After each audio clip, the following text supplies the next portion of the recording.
Tout d'abord, merci pour cette invitation. Et c'est vrai que c'est la première fois que je présente au pied levé comme ça, puisqu'il y a encore 5 minutes, j'étais dans le parking. Je connais un peu l'endroit, j'ai travaillé quand j'ai fait mon service militaire à la caserne de marine-pompiers à côté, ça fait toujours un petit servant de cœur de venir ici. Pour vous parler d'un sujet qui vous concerne, la stéatose. La stéatose, bon, ça me concerne d'autant plus que pour les gens qui ont déjà une hépatite, B ou C, d'ailleurs notre hépatite, quand on a déjà une maladie du foie, on est toujours intéressé par ce qui peut agresser le foie en plus de ce qu'on a déjà. Alors le foie, vous connaissez, hein, les hépatites, inflammation du foie, formation de fibrose. On vous a déjà expliqué que toute inflammation dans l'organisme amène à la fabrication d'une cicatrice. Et cette formation de fibrose, vous l'avez assez facilement quand vous avez une plaie sur la peau. Une plaie, au début, ça saigne. Puis ça s'arrête de saigner et vous avez une rougeur. Et cette rougeur, c'est une inflammation. Et qu'est-ce que vous allez constater avec le temps? C'est que cette inflammation va cicatriser. Vous avez une cicatrice, vous connaissez tous une cicatrice sur la peau, ce que ça fait. Et bien la cicatrice, c'est de la fibrose. Ce qui est vrai pour la peau, est vrai pour tous les organes, notamment le foie. Donc quand on a une hépatite B et C, on a une inflammation qui peut chronique, puisqu'on parle d'hépatite chronique en l'occurrence, une inflammation chronique qui peut former de la fibrose. Ça vous connaissez. Pour le B, vous savez que le virus hépatite B, on n'a pas encore éradiqué le virus de façon acquise, de façon formelle. On contrôle la réplication et on va dire on stabilise et on améliore les lésions liées au B donc. Pour le C, l'éradication virale enfin est acquise. On arrête le processus inflammatoire lié au virus et on arrête l'aggravation de la fibrose liée au processus viral. Alors, on connaissait déjà des choses sur l'hépatite C, sans des rappels. L'âge, qui était le facteur d'aggravation de la fibrose au cours de l'hépatite C. Donc c'était l'âge où on a l'infection, le sexe masculin, et déjà sortait 3 paramètres que j'ai mis en gras: surpoids, obésité et troubles métaboliques. Et bien sûr l'alcool et les autres co-infections virales, VHB et VIH, puisque bien sûr on augmentait le nombre d'agresseurs. Donc on savait déjà qu'il n'y avait pas que le virus. Alors quoi qu'il en soit du virus, c'est-à-dire on a un virus, une hépatite B, une hépatite C, il a fait des lésions, quoi qu'il en soit du virus, mais il y a d'autres facteurs qui vont entrer en ligne de compte. L'alcool, les médicaments et ce qu'on appelle là le dysmétabolisme, c'est-à-dire le mauvais métabolisme. Et le topo va se centrer sur ces deux derniers. La dysmétabolie, le mauvais métabolisme, ça favorise donc cette fameuse stéatose. La stéatose, on va voir ce que c'est, qui peut aboutir parfois à la formation de stéatohépatite. Alors, cette les deux, et la stéatose, et la j'y arriverai, je reviens là. Et la stéatose et la stéatohépatite, quand on met les deux ensemble, on appelle ça les stéatopathies non alcooliques. On groupe les deux sous ce terme-là. Alors, cette stéatopathie, c'est la maladie du foie la plus fréquente dans le monde. C'est un phénomène de santé publique actuellement majeur, puisqu'il touche à peu près 25% de la population mondiale adulte. Il est bien sûr plus fréquent dans les pays occidentaux. Là, j'ai sorti une étude de 2016 où on vous montre la répartition, donc la prévalence, en fonction des continents et des régions. Vous voyez que le plus faible, c'est en Afrique, 13,5% dans cette étude. Et là où on a le plus fort taux de stéatopathie, c'est Middle East, alors c'est-à-dire Moyen-Orient, 32%, et Amérique du Sud, 30%. Alors cette stéatose, c'est quoi? Vous le savez. La stéatose, c'est défini par l'accumulation d'acides gras dans le cytoplasme des hépatocytes, dans l'hépatocyte lui-même. La stéatohépatite, et en l'occurrence non alcoolique, elle est définie par l'association à la stéatose de lésions de ballonisation. L'hépatocyte va souffrir, il ballonise. Ces lésions sont associées à une inflammation. Et bien sûr, on exclut du débat là, de la présentation actuelle, les stéatohépatites d'origine alcoolique. La complication. Premièrement, stéatose. Ben, écoutez, la stéatose, si elle est évoluée, si elle est isolée, pardon, elle n'a pas d'évolution bénigne. Elle a une évolution bénigne et pas de complications hépatiques particulières. Par contre, la stéatohépatite a un risque d'évolution vers la cirrhose chez un peu plus du tiers des patients concernés par cette stéatohépatite. Alors, je vous ai mis des petits termes. En anglais, stéatopathie non alcoolique, vous avez à quoi ça correspond? Non-alcoolic fatty liver disease, le fameux NAFLD. La stéatose, il appelle ça le foie gras, fatty liver ou stéatosis. Et j'ai voulu mettre en dernier stéatohépatite non alcoolique, la fameuse NASH, donc la stéatohépatite non alcoolique, avec donc l'inversion des adjectifs comme on le fait en anglais. La fameuse NASH dont vous entendez parler partout.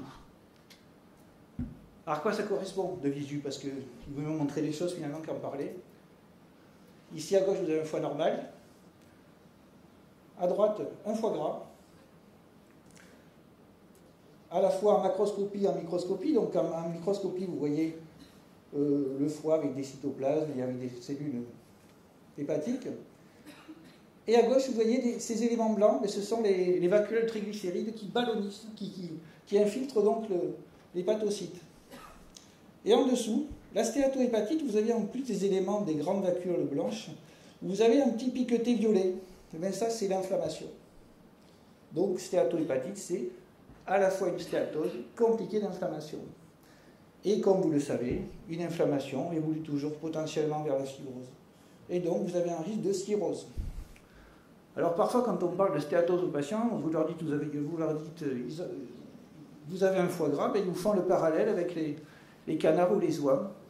Et vous pouvez leur dire effectivement, parce que ça je le tiens de certains éleveurs, qu'effectivement quand les éleveurs, donc j'allais dire sacrifient, abattent leurs oies ou leurs canards pour le foie gras, certains vous disent, ben, dans certains cas, on a des foie gras et parfois on a des foies petits et fibreux. Et voilà, ça existe aussi donc chez les animaux qu'on engraisse trop. Certains vont faire des stéatohépatites et certains vont évoluer vers la cirrhose. Alors voilà, j'ai remis une diapositive uniquement pour montrer. Donc ici le foie normal, en dessous la stéatose et en dessous donc vous avez ces éléments de ballonisation.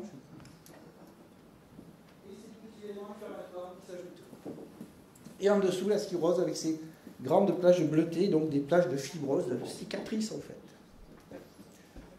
Donc en soi-même, une stéatohépatite, peut évoluer vers la fibrose. Alors c'est quoi les facteurs? Parce que c'est bien beau de dire qu'une stéatohépatite peut évoluer vers la fibrose, mais c'est quoi les facteurs?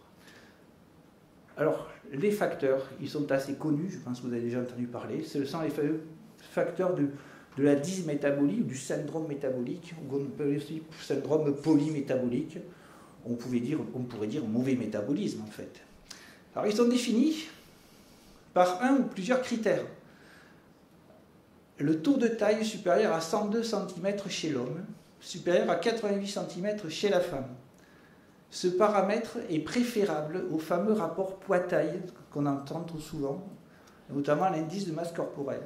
Si vous avez les gens très musclés, vous prenez un pilier de l'équipe de France de rugby, vous avez un indice de masse corporelle à 30 ou 35, il n'a pas de gras, il n'a pas de terrain dysmétabolique. Ce qui est toxique, c'est la graisse abdominale, et on va dire même la graisse abdominale périviscérale.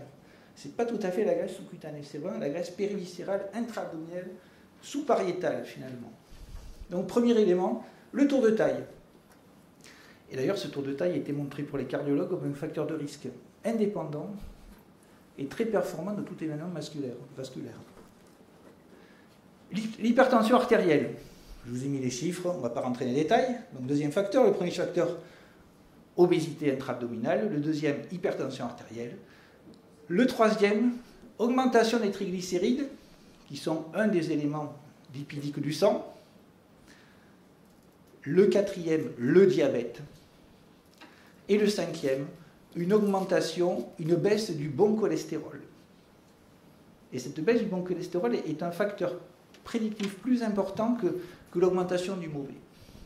Donc en fait, un ou de ces plusieurs facteurs signe le syndrome métabolique et signe donc un risque de développer une maladie du foie de type stéatose ou stéatohépatite. J'ai mis une étude, une vieille étude de 2006, où on avait étudié, il avait été étudié donc la survie à 20 ans de la stéatose par rapport aux patients appariés à NAS. Il avait été montré qu'il n'y avait pas finalement de risque supplémentaire chez le stéatosique de mourir de quelque chose par rapport à une population de même âge. Ce qui recoupe finalement les constatations qu'on fait en microscopie, puisqu'on voit qu'il y a une stéatose et qu'il n'y a pas de complications vraiment graves sur le foie. Par contre, dans le groupe NASH, alors là je m'excuse parce que la diapo était lisible, il y avait une différence de survie significative, je vous prie de me croire. Les principales causes de décès étaient coronariennes, cancéreuses, hépatiques.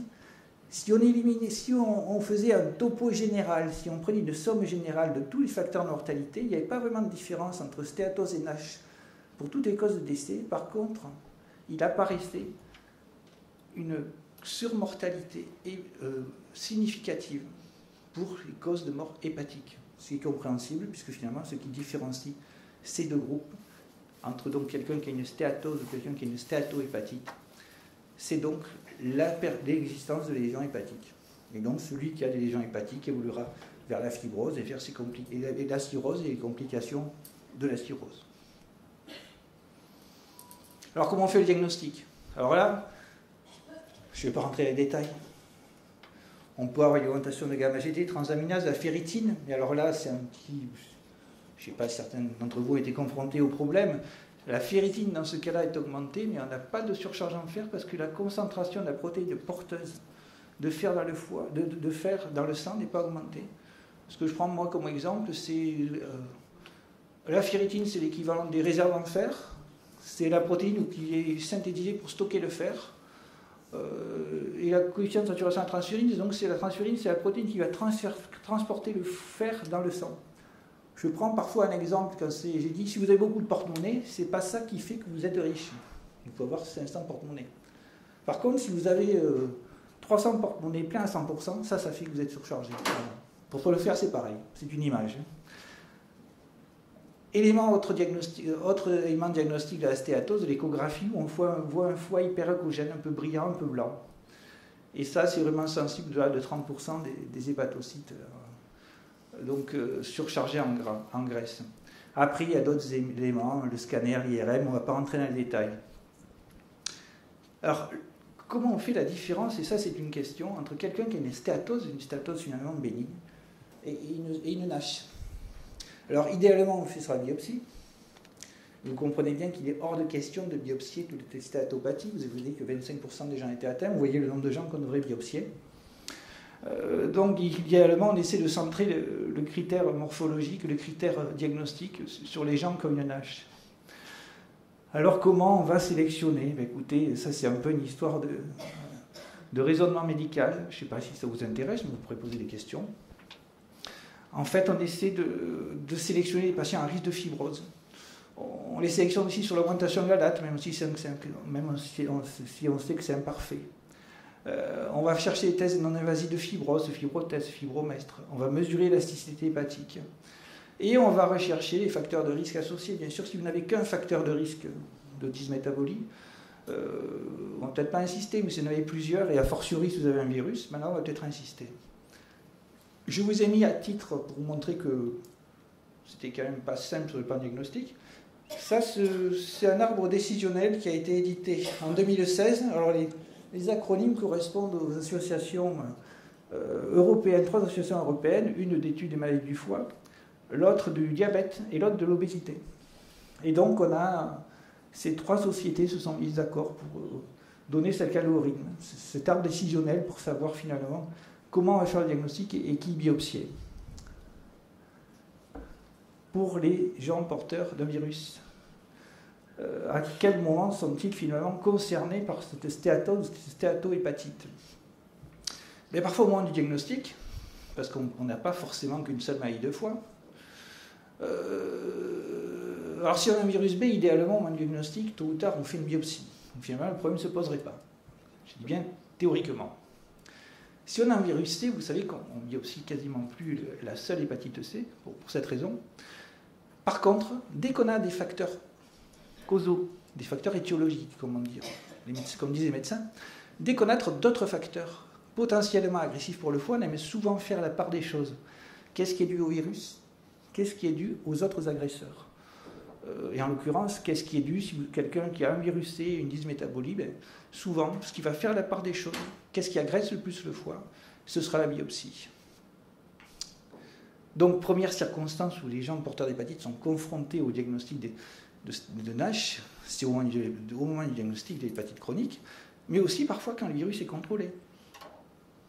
Quand le virus est contrôlé, c'est-à-dire contrôlé soit parce qu'on est traité pour son hépatite B, soit parce que l'hépatite B n'est pas considérée comme agressive non traitée, soit alors quand on est guéri du virus C, eh bien, il faut surveiller bien sûr ces critères de dysmétabolie en tenant compte bien sûr de la fibrose déjà connue pour ce patient, de la fibrose déjà connue liée au virus. Bon, alors là j'ai mis quelques petits principes parce que les choses que j'ai présentées schématiquement en disant finalement virus d'un côté, facteur métabolique de l'autre, certaines études montrent que c'est peut-être pas si simple. Alors je ne vais pas embrouiller le débat, mais c'est pour montrer que toutes les recherches sont toujours ouvertes. On s'est posé la question, est-ce qu'il y a une association entre stéatopathie, maladie virale, une association fortuite ou une association réelle? Alors, quelques exemples sont connus, notamment pour la stéatopathie, le virus C. On savait que le virus C était souvent associé à une stéatose, notamment le génotype 3. Donc, un mauvais métabolisme, ça on le savait, aggrave les lésions du virus, mais que le virus peut donc altérer le métabolisme, favoriser la stéatose en lui-même, et aussi, et ça c'est plus récent, on a montré que finalement, certaines anomalies diabétiques sont plus fréquentes avec le virus d'hépatite C. Donc finalement, les relations ne sont pas uniquement à sens unique. Voilà, et donc comme je vous le disais, on savait que la stéatopathie était plus fréquente chez le porteur du virus d'hépatite C. Voilà. Alors, autre élément où toutes les questions restent possibles aussi, c'est finalement, quand on a une hypertension, un diabète, une athérosclérose, une NASH, qui est la cause de l'un ou de l'autre? Et là, c'est juste une étude que je vous cite qui est toute récente et qui finalement montre que la NASH aggrave aussi les facteurs de dysmétabolie. Alors tout ça, c'est pas pour embrouiller le débat, au contraire, on peut le simplifier. Une fois que la neutralisation virale est acquise, mais il faut savoir qu'elle ne garantit pas à elle seule l'absence de risque de développer une maladie hépatique fibrosante. Donc il faut prendre nécessairement en charge tous les autres facteurs. Donc, on y reviendra. Comment on va prendre ça en charge? L'intérêt primordial d'une hygiène de vie, parce que malheureusement, il n'y a pas de secret, il n'y a pas de panacée, il n'y a pas de miracle. Donc le grand principe, et beaucoup le savent d'entre vous, c'est qu'il ne faut pas céder à un relâchement exagéré après une éradication virale. Voilà. Et finalement,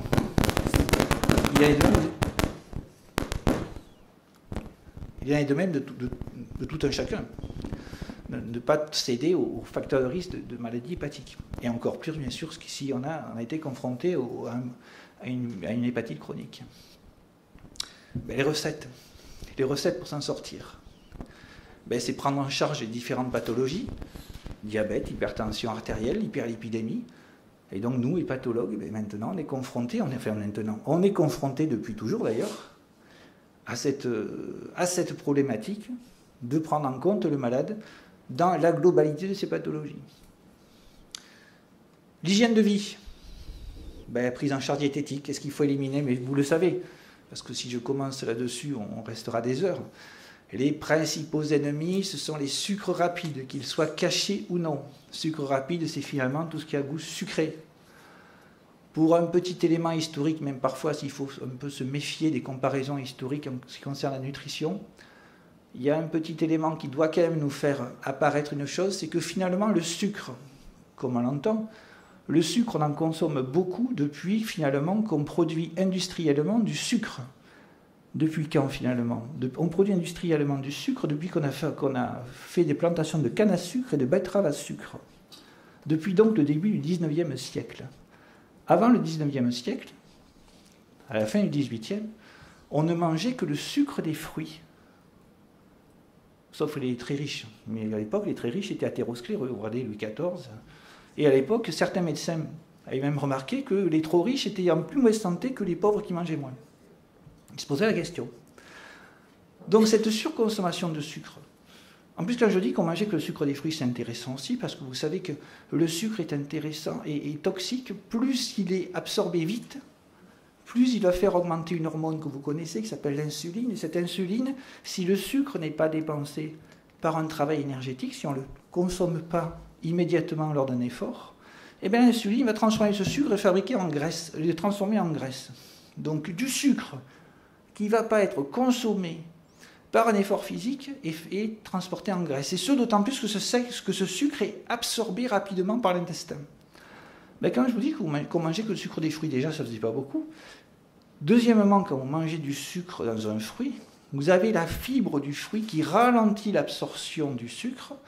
Et donc le pic, alors si c'est trop technique, levez la main, le pic de glycémie, c'est-à-dire le sucre, le taux de montée du sucre dans le sang, est beaucoup plus lent si vous l'associez à des fibres que si vous l'associez à rien du tout. Donc finalement, depuis le début du 19e siècle, selon les appréciations, notre consommation de sucre à nous tous a été multipliée par 700 à 1000. Pour vous montrer un petit peu la révolution, alors que nos gènes n'ont pas changé. Hein. Depuis 1800, 1800 c'est guerre napoléonienne, nos gènes n'ont pas changé. Donc si on mange de 700 fois plus de sucre, ça nous pose des problèmes. Et parallèlement, on est plus sédentaire. Voilà, ce qui, à la limite, on était à travailler de nos muscles et toute la journée, au contraire. On est plus sédentaire, on mange plus de sucre. Donc l'ennemi, le sucre rapide. Alors j'ai mis caché ou non, parce que bon, vous le savez, on passe tous au sucre, j'ai mis des petites photos après. Hein. Je peux y aller pour revenir. Il y a le sucre évident, à gauche, puis le sucre un peu caché, les bonbons, etc. Et puis les gâteaux. Bon, et encore, on veut même du sucre là où on n'en sait rien. Dans le pain de mie, dans tas de choses. Autre ennemi, bien sûr le sucre, et autre ennemi que le sucre, les graisses, et en particulier les graisses saturées.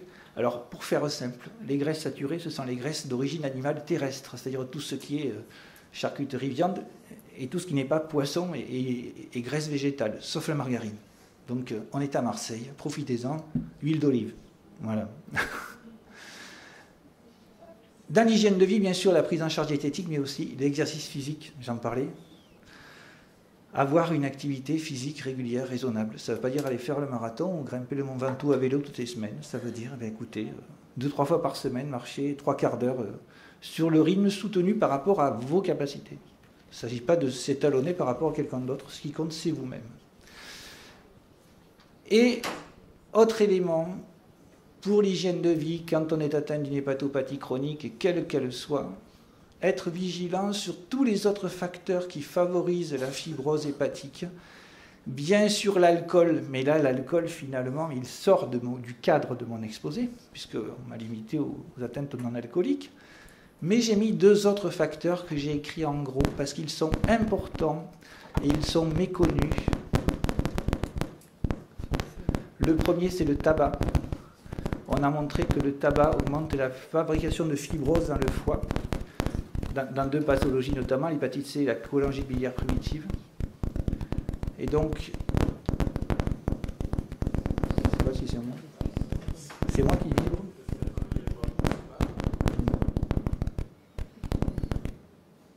Vous entendez ?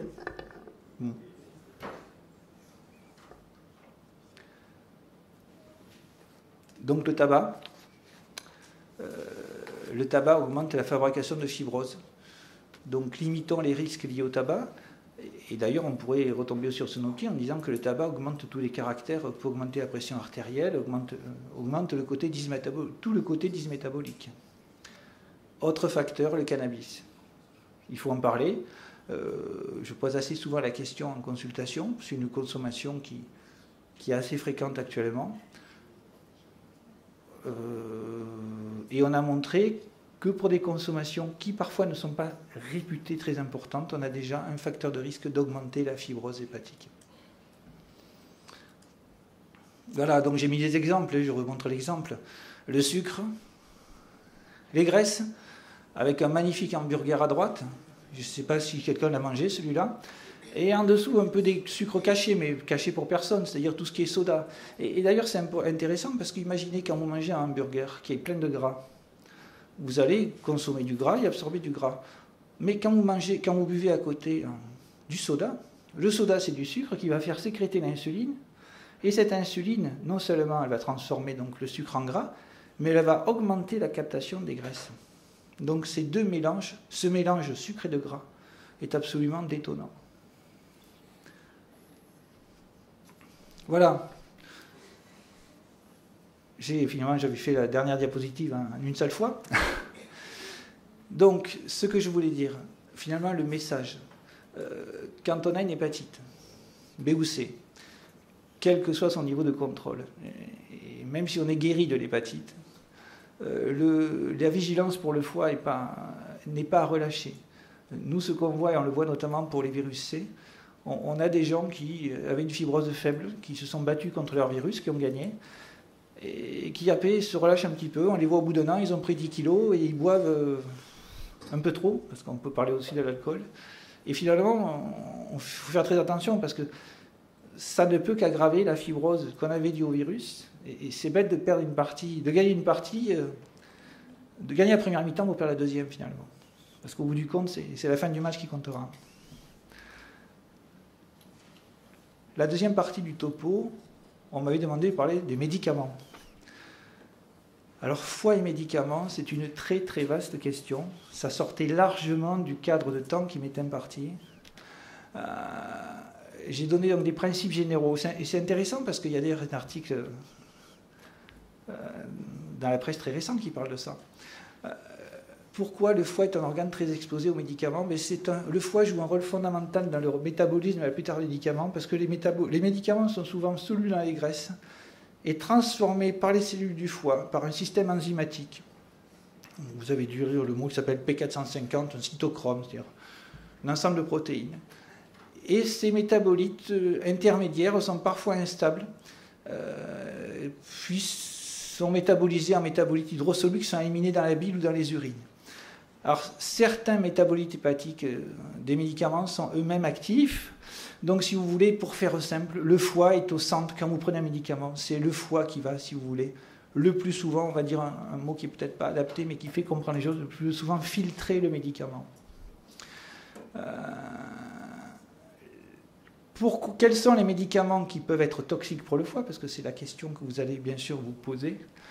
Eh bien, écoutez, les médicaments métabolisés par le foie, ou les médicaments dont les métabolismes, c'est-à-dire dont les produits de dégradation sont métabolisés par le foie, tous les médicaments, finalement, peuvent être à l'origine de lésions hépatiques.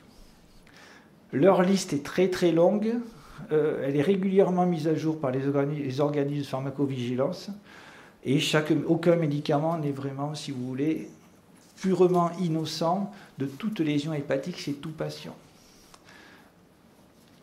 Je vous ai expliqué aussi 3 autres grands principes. Est-ce qu'il existe finalement, la toxicité d'un médicament s'exprimera par une hépatite, c'est-à-dire on aura donc une inflammation du foie, on aura une nécrose cellulaire. Et comme les autres hépatites, finalement, on a 3 formes d'hépatite. Une hépatite où c'est une dominante de cholestase, c'est-à-dire c'est la bile qui est stockée, la bile n'est pas évacuée. Une hépatite où au contraire les hépatocytes vont éclater, vont se nécroser, hépatite cytolytique. Ou des hépatites mixtes finalement. Donc les médicaments ne font que reproduire dans leur atteinte hépatique toutes les atteintes des autres causes d'hépatite. Peut-on prévoir la toxicité d'un médicament? Alors, certaines hépatites médicamenteuses sont prévisibles car on a une toxicité directe.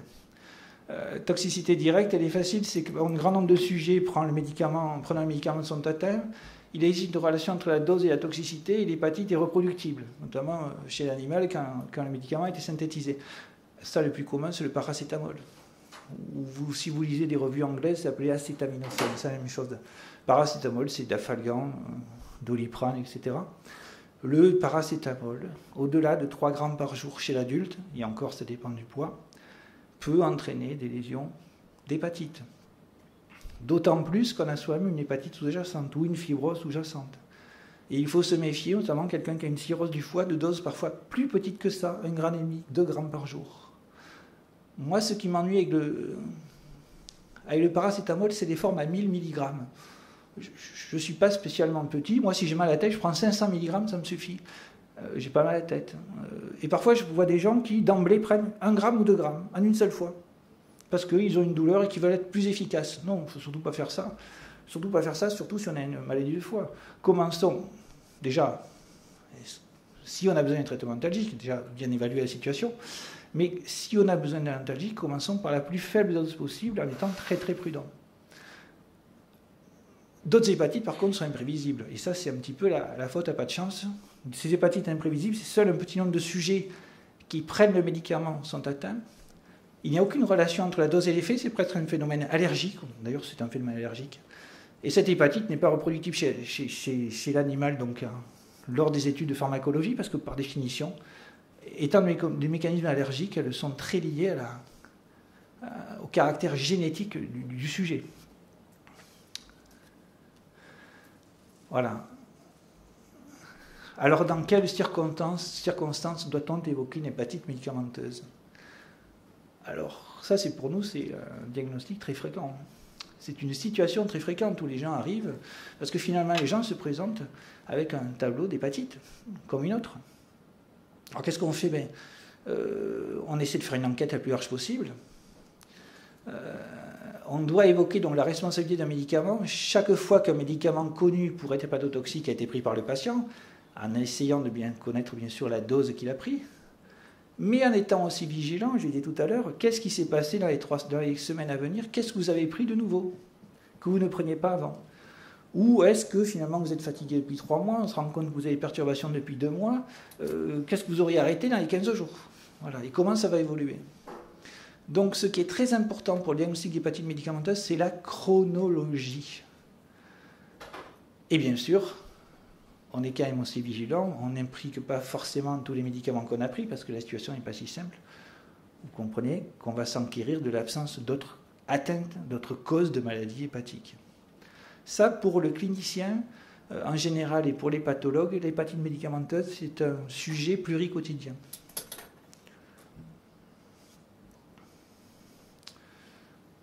Le warning, une hépatite médicamenteuse sera d'autant plus sévère qu'elle surviendra sur un foie déjà lésé, c'est-à-dire déjà malade. Donc, et ça concerne tout le monde, mais encore plus finalement les gens qui ont une maladie de foie, quelles sont les règles de prudence? Alors, j'ai mis ça, c'est très personnel, mais j'y pense un peu, finalement, comme on en a parlé, ça a été signalé dans la presse grand public tout récemment. Pas d'automédication, limiter l'automédication. On peut en dire un mot si vous voulez. Deux types de médicaments sont sur la sellette en automédication. C'est soit les anti-inflammatoires non stéroïdiens, les anti-inflammatoires, et ça, nous, hépato-gastro-entérologues, vous comprenez qu'on est en première ligne vis-à-vis de ça, d'autant plus que certains, pour ne pas les nommer, Nurofen ou autres, sont vendus chez les pharmaciens comme antidouleurs. C'est pas marqué anti-inflammatoire. Moi, je sais pas, moi, à la limite, j'ai pas fait de médecine, je vais chez le pharmacien, j'ai une douleur, je demande un antidouleur, je prends une Nurofen, je sais pas que c'est un anti-inflammatoire. Voilà, il n'y a pas de raison. Et d'ailleurs, situation clinique très fréquente pour nous, des gens, voire allergiques aux anti-inflammatoires, ou alors qui avaient fait des lésions graves, gastriques ou autres, et qui font des atteintes liées à ce type de médicaments achetés comme antalgiques, c'est pour nous des situations très fréquentes. Donc pas d'automédication. Je ne vais pas parler de l'éphédrine, elle goutte pour le nez, parce qu'on peut en dire 2 mots. L'éphédrine, c'est un médicament qui va donc entraîner une constriction des vaisseaux. C'est pour ça que ça diminue la sécrétion nasale, parce que les vaisseaux du nez donc, vont se contracter, on sécrète moins. Mais le problème, ça va augmenter derrière la pression artérielle et entraîner des risques sur tous les organes, notamment qu'on a un terrain dysmétabolique finalement. Si on a déjà un terrain dysmétabolique et un terrain artériel, ces médicaments sont à bannir. Donc je crois que la première règle de prudence, mais pas d'automédication, voilà, finalement. Deuxième règle de prudence, ne prendre un médicament que s'il est nécessaire. Et finalement, quand on peut éviter, il ne faut pas prendre de médicament. Et que sur prescription, et j'ai mis éclairé, c'est-à-dire il faut le faire en discussion, que le patient connaisse bien sa pathologie, se connaisse bien, et que le médecin prescripteur connaisse lui aussi son patient et la pathologie de son patient. Et être très vigilant, notamment en cas de maladie hépatique préexistante, et chaque fois finalement comment introduire un nouveau médicament. Alors si c'est une prise temporaire sans lendemain et qu'il n'y a aucun symptôme, il n'y a pas finalement de précaution à prendre. Par contre, dès qu'un médicament est instauré de façon relativement prolongée si un patient, et d'autant plus si ce patient a une maladie hépatique, surveillez la biologie hépatique. Voilà. Donc en conclusion, finalement, s'il n'y avait qu'un message, j'espère avoir été dans le timing, s'il n'y avait qu'un message à retenir, finalement un message, quand on a une maladie hépatique, être d'autant plus vigilant sur les autres facteurs d'agression du foie, agression d'ailleurs universelle pour tout le monde. Donc, bien limiter cette fameuse stéatose et cette stéatohépatite, parce que qui va faire une stéatose, qui va faire une stéatohépatite, finalement on ne le sait pas. Donc être très vigilant sur tout ce qui est facteur métabolique et sur hygiène de vie. Et deuxièmement, être vigilant sur tous les médicaments qui sont des facteurs d'agression du foie très fréquents. D'autant plus actuellement où on a l'impression qu'il y a quand même parfois une surconsommation médicamenteuse assez notable. Voilà. Merci beaucoup. Merci bien.